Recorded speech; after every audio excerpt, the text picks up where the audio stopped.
संख्याएं। प्राकृतिक संख्याएं क्या होती हैं, पूर्ण संख्याएं क्या होती हैं, पूर्ववर्ती संख्या क्या होती है, इनको इस प्रकार से आपको समझाया गया, आपके दिमाग में हमेशा के लिए छप जाएंगे। और मैं हूँ रैंक मतलब ranker sir. Hi student, welcome to my channel ranker sir में। आज हम सीखने वाले हैं बहुत इम्पोर्टेंट टॉपिक, जो कि टेट परीक्षाओं में, यूपी टेट, बिहार टेट या सी टेट सभी परीक्षाओं में जो है ये बहुत ही इसमें आते हैं, जो कि है नंबर सिस्टम, मतलब कि संख्या पद्धति, संख्याओं के प्रकार, संख्याएं किस प्रकार यूज होती हैं और संख्याओं को क्या क्या कहते हैं, ये क्वेश्चन जरूर आते हैं 1-2 नंबर के। और आइए देखते हैं। सबसे पहले हम ये देखेंगे कि प्राकृतिक संख्याएं, प्राकृतिक संख्याएं क्या होती हैं, पूर्ण संख्याएं क्या होती हैं, पूर्ववर्ती संख्या क्या होती है, इनको इस प्रकार से आपको समझाया गया, आपके दिमाग में हमेशा के लिए छप जाएंगे। और मैंने 5 बार जो है टेट परीक्षाएं पास की हैं और आज पढ़ाने के लिए जो है आपके लिए वीडियो बना रहे हैं। प्राकृतिक संख्या क्या होती है, प्राकृतिक संख्या, हाँ प्राकृतिक क्या होती है, किसी से हम पूछेंगे तो वो गिनती में 1 2 3 4 5, किसी पूछेंगे 1 2 3 4 5 6 7 8 9, इस प्रकार से गिनती गिनना शुरू करेगा। इससे कि हमें पता लगता है कि क्या पता लगता है कि 1 2 3 4 5 जो गिनती गिनी जाती है, यही जो है प्राकृतिक संख्या है। यानी कि सभी के मुंह पर जो है प्राकृतिक संख्या की बात कहने के बाद जो है गिनती निकलेगी। क्या निकलेगी? गिनती निकलेगी। तो सर क्या प्राकृतिक संख्याएं 1 2 3 4 5 होती है? हाँ, प्राकृतिक संख्याएं 1 2 3 4 5 6 7 8 9 होती है और उसके आगे की गिनती भी होती है। लेकिन कि ये केवल प्राकृतिक संख्या इसीलिए कही आती है क्योंकि सभी जो है इसको यही शुरू करते हैं। और आइए नेक्स्ट देखते हैं पूर्ण संख्याएं। अब ये पूर्ण संख्या क्या है? पूर्ण, किसी चीज को पूर्ण करने के लिए कुछ न कुछ की आवश्यकता होती है। जैसे कि आसमान में चंदा बिना अपूर्ण होता है, आसमान चंदा के बिना अपूर्ण होता है, और बिंदी के बिना श्रृंगार अपूर्ण होता है। उसी प्रकार रुपए बिना इंसान अपूर्ण होता है, और उसी का ये शून्य बिना ये गिनती अपूर्ण होती है। इसका मतलब ये संख्याएं जो है जब शून्य लगा देंगे तब ये पूर्ण संख्याएं बन जाएंगी। और आइए नेक्स्ट देखते हैं पूर्ववर्ती संख्याएं। पूर्ववर्ती संख्या क्या होती है? पूर्ववर्ती, जैसा कि इसमें लिखा हुआ है पूर्ववर्ती, जो संख्या आपको बोली जाए कि इसकी पूर्ववर्ती लिखना है, उसमें से उस गिनती के पहले पूर्ववर्ती संख्या को बोलते हैं। जैसे कि देखिए पूर्ण संख्या, ये 5 दिया गया है, इसके पहले कौन संख्या आएगी? 4 आएगी, तो 5 की पूर्ववर्ती 4। पूर्व मतलब पहले की, ये देखिए पूर्व मतलब पहले की, क्या बना है? पहले पूर्व, ये यहाँ से समझ में आ जाएगा। इसी प्रकार ये संख्या बड़ी है, तो देख सकते हैं ये 206 संख्या के पूर्ववर्ती जो संख्या होगी ये 205 पहले, तो ये इसकी पूर्ववर्ती है। और अगर ये जगह 205 की ये क्या है, तो ये पूर्ववर्ती नहीं है, इसकी ये अनुवर्ती है, मतलब आगे की संख्या है। और इसी का देखते हैं 5000 में या 500 में, 5000 में, इसकी पूर्ववर्ती क्या होगी? पूर्ववर्ती निकालने के लिए उसको पहले की संख्या देखने के लिए हम लोग 1 को माइनस करते हैं, जिसमें से 1 घटा देंगे तो वो हमारी क्या निकल आएगी? पूर्ववर्ती संख्या।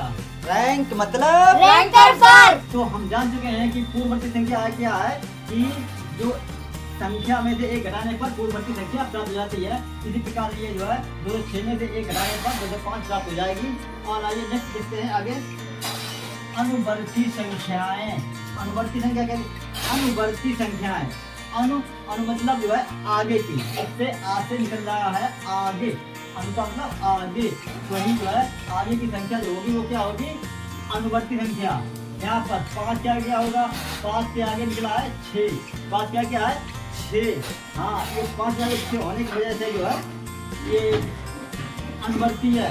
और 206 के आगे क्या है? 260, ये भी जो है 206 की अनुवर्ती है। इसी प्रकार कोई भी संख्या हो सकती है। इस प्रकार जैसे 5000 का यहाँ भी एग्जाम्पल ले सकते हैं, 5000 में +1 जोड़ दिया जाए तो ये 5000 एक हो जाएगा, मतलब 5001 ये जो है 5000 की अनुवर्ती है, मतलब अनुवर्ती में एक संख्या का 2 होता है। और उत्तरवर्ती, ये उत्तरवर्ती और अनुवर्ती एक ही चीज होती है। अब उत्तरवर्ती कभी कभी प्रश्न जो है उत्तरवर्ती के रूप में लिया जाते हैं, तो हमें क्या करना चाहिए, उत्तरवर्ती उत्तर कब मिलेगा, जब प्रश्न पूछा जाएगा।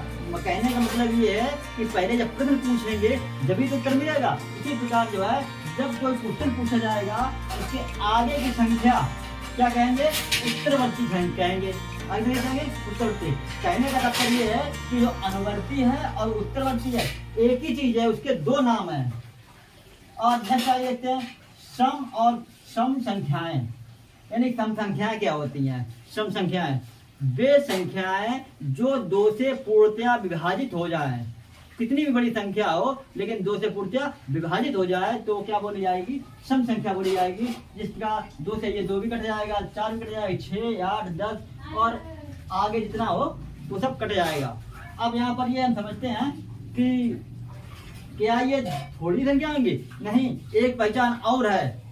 कितनी बड़ी संख्या हो, कितनी बड़ी संख्या हो, 4 अंक की हो, 5 अंक की हो, 6 अंक की हो, 10 अंक की हो, कितनी बड़ी संख्या हो, उसकी आखिरी वाला डिजिट जो लास्ट में डिजिट होता है, आखिरी वाला डिजिट होता है, जो आखिरी वाली संख्या होती है अंक, उसमें जो है 2 का भाग देने पर यदि पूरा पूरा कट जाए तो वो क्या हो जाएगा, वो हमारा सम हो जाएगा। लास्ट में शून्य भी सम की श्रेणी में आता है। जैसे कि देखिए ये हम लिख रहे हैं 4074, अब लास्ट में जो है 4 बना हुआ है, 74 ये। अब इसको काटने का प्रयास करेंगे, 2 से 2 दूना 4, ये क्या है, ये सम संख्या है, सम संख्या है, हाँ सम संख्या है। और आपके मन में सवाल आ रहा होगा यदि 8636 या ये सब संख्या है। अब इसमें आइए देखते हैं 2 का भाग करके इकाई संख्या में जो लास्ट का डिजिट है इसमें जो है भाग करके देखेंगे 2 से। अगर ये 2 संख्या कट जाएगी हमारी तो ये क्या हो जाएगी, सम संख्या हो जाएगी। क्या हो जाएगी, सम संख्या। 2 एक कम 2, 2 दूनी 4, 2 तिया 6, मतलब ये संख्या कट रही है। तो क्या हमारी ये पूरी संख्या सम है, हाँ ये पूरी संख्या सम, यहीं से पहचान लग जाएगी हमारी ये पूरी संख्या सम है। अब आइए देखते हैं विषम संख्या। विषम संख्या क्या होती है, विषम संख्याएं वे संख्याएं होती हैं कि जो कि 2 का भाग देने पर पूरी नहीं विभाजित होती हैं, मतलब 2 के भाग देने पर नहीं विभाजित होती हैं, मतलब 8। और एक बात, जो डिजिट भले चाहे 4 अंक का हो, 5 अंक का, 10 अंक का हो, अंत वाला जो डिजिट होता है उनमें लास्ट में 1, 3, 5, 7, 9 ये आते हैं। और ये तो दोबारा उसी के लिख दिया गया है कि ये वाला 1 हो गया है, ये वाला 3 हो गया है। इससे हम लोग पता लगा सकते हैं कि ये संख्या सम है कि विषम है। और दूसरी बात, जब जो कोई संख्या लिखेंगे जैसे ये 8, 7, 5 और 7 लिख दिया है। अब इसको लास्ट वाला डिजिट देखेंगे, लास्ट वाला यदि हम 2 से इसको काट लेंगे तो हमारी सम संख्या हो जाएगी। यदि पूरी नहीं कटेगी तो हमारी क्या हो जाएगी, विषम संख्या हो जाएगी। अच्छा ये देखते हैं, अब ये 7 को 2 से जब डिवाइड करेंगे, 2 कम 2, 2 दूनी 4, 2 तिया 6, 2 चौको 8 हो जाता है, लेकिन 7 नहीं आता है। अतः हमारी ये क्या है, ये हमारी विषम संख्या है। उम्मीद है कि हमारा जो है बताने का तरीका और ये वीडियो पसंद आया होगा। यदि पसंद आए तो लाइक करें, चैनल को सब्सक्राइब करें हमारा, और इसी प्रकार पढ़ने के लिए बने रहिए आप रैंकर सर के साथ। रैंक मतलब रैंकर सर।